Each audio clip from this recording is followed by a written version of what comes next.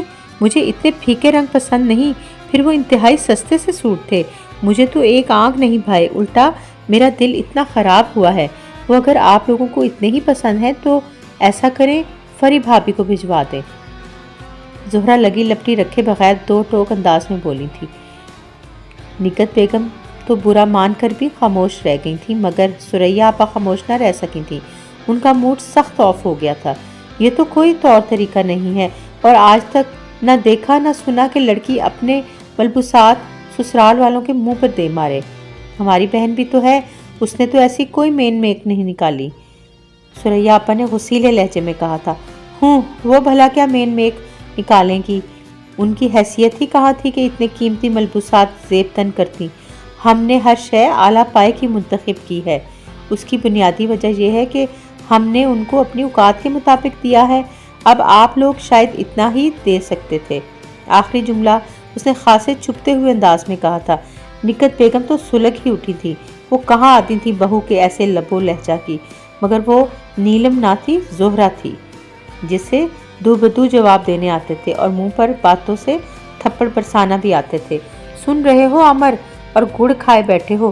نگہت بیگم کا سارا غصہ اب عامر کی جانب منتقل ہو گیا تھا، جو ساری بات سن کر بھی بالکل پرسکون انداز میں بیٹھا تھا۔ میں کیا کہہ سکتا ہوں زہرہ، آپ کی ہی پسند ہے۔ عامر نے یہ کہہ کر وہاں بیٹھنا بھی بیکار سمجھا تھا۔ پھر آئے دن کے جھگڑوں نے طول پکڑ لیا تھا، جس میں عامر بالکل خاموش تماشائی کا کردار ادا کرتا تھا۔ چپ کی مہر لگائے بیٹھا، سب سنتا مگر بولتا کچھ بھی نہ تھا، نہ ماں کے حق میں نہ بیوی کی طرفداری میں۔ پھر دونوں گھرانے متاثر ہو رہے تھے۔ اگر یہاں زہرہ کا موڈ خراب ہوتا، دوسری طرف زاہد فری کو تانا دینے لگتا تھا۔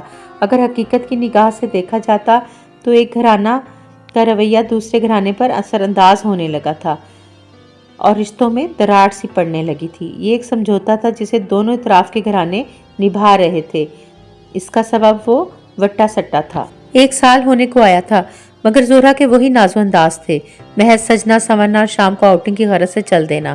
اگر ساس یا نند منع کرتی تو زہرہ واویلا مچا دیتی تھی۔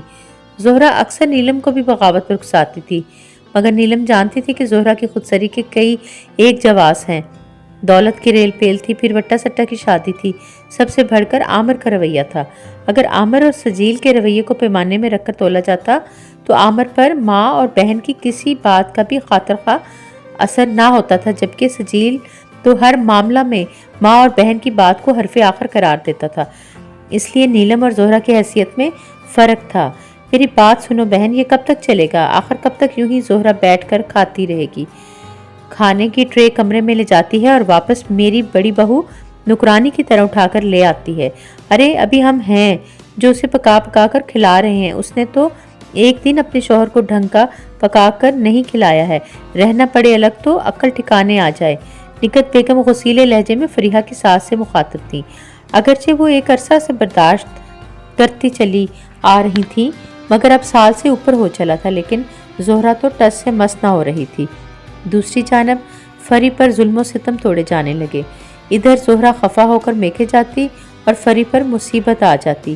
میں کہتی ہوں جب میری بچی ہی خوش نہیں تو کیوں اس کلموہی کو اس کی ماں کے گھر نہیں چھوڑ آتا؟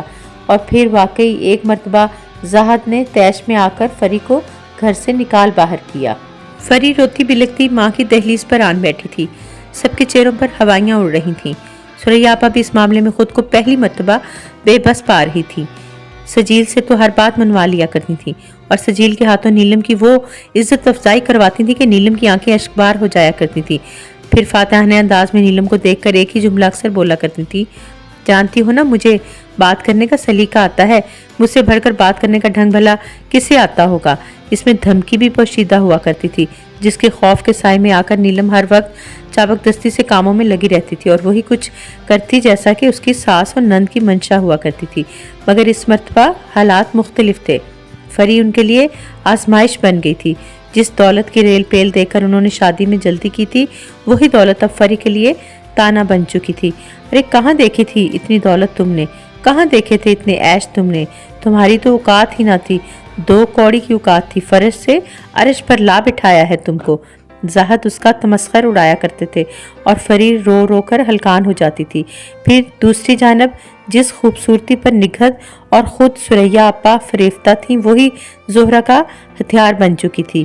عامر بیوی کی خوبصورتی کی چکا چوند میں آ کر ماں اور بہن کی کوئی بھی بات سننے کا روادار نہ تھا۔ الٹا وہ اکثر کبھی بولتا تو فقط اتنا ہی کہتا تھا، زہرا کی خوبصورتی پر تو آپ دونوں ہی مر مٹی تھیں۔ اب شکایات کا دفتر کھول کر اپنا اور میرا وقت ضائع نہ کریں۔ ایک تو انسان پہلے ہی آفس سے تھکا ہارا آتا ہے اور پھر آپ لوگ شروع ہو جاتے ہیں۔ فری ان دنوں جس دور سے گزر رہی تھی، اس میں یہ ناروا سلوک اور پھر گھر سے نکال دینا اس پر ایک بہت بڑی آزمائش تھی۔ وہ ہر وقت روتی رہتی تھی۔ ماں اس کے آنسو دیکھ کر کڑتی رہتی تھی۔ مزید ستم یہ کہ دوسری جانب سے طلاق کی دھمکی دی گئی تھی۔ اب پانی سر سے اوپر اٹھ چکا تھا۔ ان لوگوں کا کہنا تھا کہ عامر اور زہرا کو علیحدہ گھر لے کر دیا جائے، ورنہ زہرا واپس آنے کو قطعی طور پر تیار نہیں ہے، اور پھر اس کی واپسی نہ ہونے کی صورت میں فری بھی طلاق کے لیے انتظار کرے۔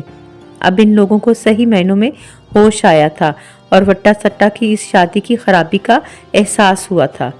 وقت ہاتھ سے نکل جائے تو سوائے خسارے کے کچھ باقی نہیں رہتا۔ ایسا ہی اب ان کے ساتھ ہو رہا تھا۔ پھر نگہت بیگم نے قبل اس کے وہ اپنے بیٹے کو کھو دیتی نرم رویہ اختیار کرتے ہوئے زہرا کو بلا لیا تھا۔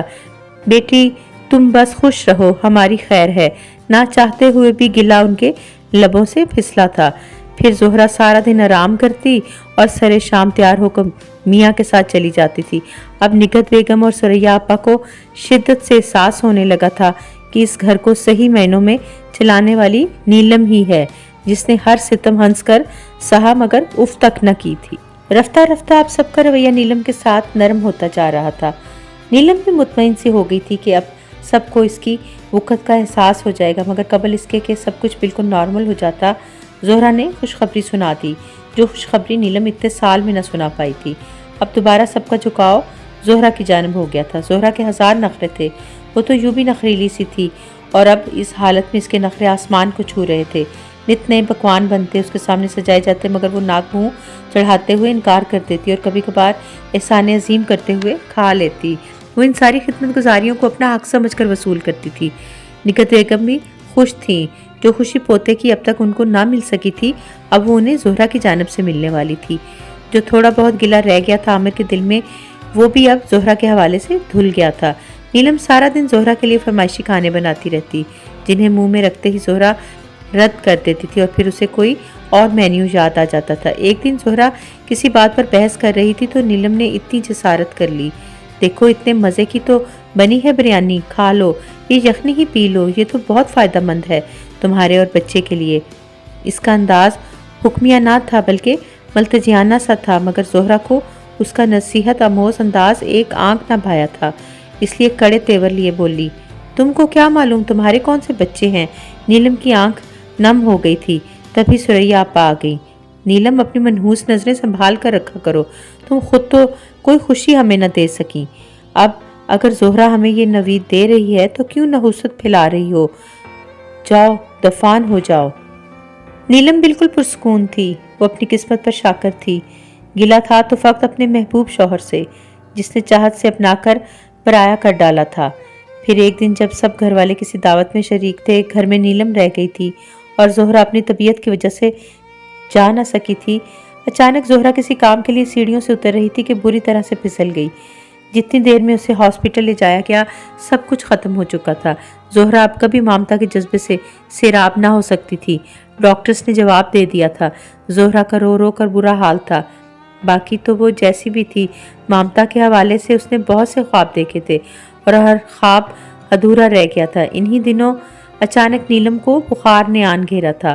سارا گھر الٹ پلٹ ہو رہا تھا۔ دوسری جانب نیلم کا بخار کم ہونے میں نہ آ رہا تھا، بالکل زردی مائل رنگت ہو رہی تھی۔ پھر ڈاکٹر کو دکھایا گیا تو اس نے گھر میں ننھے مہمان کی آمد کی نوید دی۔ سب کھوئی ہوئی خوشیوں کو کسی اور صورت میں پانے کو بےتاب تھے۔ عامر کی جانب سے نہ صحیح، سجیل کی جانب سے اب بھی وہ دادی بن سکتی تھی۔ نیلم کایا پلٹ پر حیران تھی۔ ڈاکٹر کی تلقین کے مطابق اسے سخت آرام کی ضرورت تھی، اس لیے اب سب ہی اس کا خیال رکھنے لگے تھے۔ وہ اداس تھی کیونکہ جانتی تھی کہ سجیل کی فکر مندی کی اصل وجہ وہ بچہ ہے جو ابھی دنیا میں بھی نہیں آیا ہے۔ جس دن اس نے 2 جڑواں بیٹوں کو جنم دیا وہ مکمل ہو گئی تھی۔ سارے شکوے جو دل کے نہا خانے میں تھے مٹ گئے تھے۔ زہرا نے محبت سے اس کے گلگوتنے بچوں کو چوما تھا۔ نہ جانے وہ کون سا لمحہ تھا جب نیلم نے ایک بچہ اٹھا کر زہرا کو دے ڈالا۔ گود میں اٹھائے زہرا متعجب تھی، کیا کسی کا اتنا بڑا دل بھی ہو سکتا ہے؟ اور پھر زہرا نے آپ دیدہ ہو کر نیلم کو گلے سے لگا لیا تھا۔ اس کا ظرف کتنا بلند تھا، جبکہ وہ اس کو تانے ہی دیتی رہتی تھی۔ سریا آپا، نکت بیگم سب خوش تھے۔ دونوں بھابھیوں کی گود بھر گئی تھی۔ زہرا کے انداز میں جو چڑچڑاپن اوت کر آیا تھا وہ اب زائل ہو گیا تھا۔ نیلم کی مسلسل قربانیوں نے اس گھر کو نئی جہت دی تھی، محبت کی جہت۔